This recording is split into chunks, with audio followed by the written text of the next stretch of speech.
ఇంతవరకు హిందూ ఆలయాలకు అంటే సాధారణంగా ఎమ్మెల్యేలకు కానీ ఎంపీలకు సాధారణంగా ఎంపీలకు ఫండింగ్ ఉంటుంది కానీ ఎమ్మెల్యేలకు ఫండింగ్ ఉండదు. అయితే కొన్ని రాష్ట్రాలు ఎమ్మెల్యేకి కూడా ఏడాదికి ఎంత అని చెప్పేసి ఖర్చు పెట్టడానికి వాళ్ళ నియోజకవర్గంలో ఇస్తుంటారు. అది బాగా డబ్బులు ఉన్నటువంటి రాష్ట్రాలు లైక్ మహారాష్ట్ర.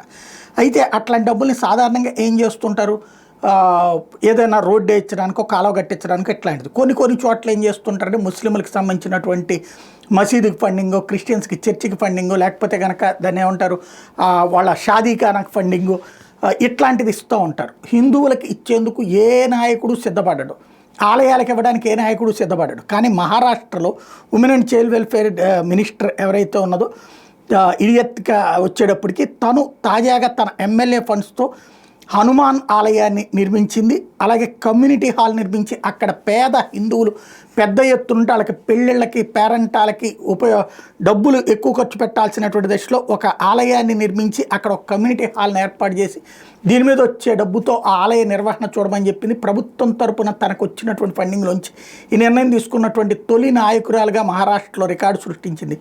దేశవ్యాప్తంగా ఇట్లాంటివి జరుగుతాయా చూడాలి.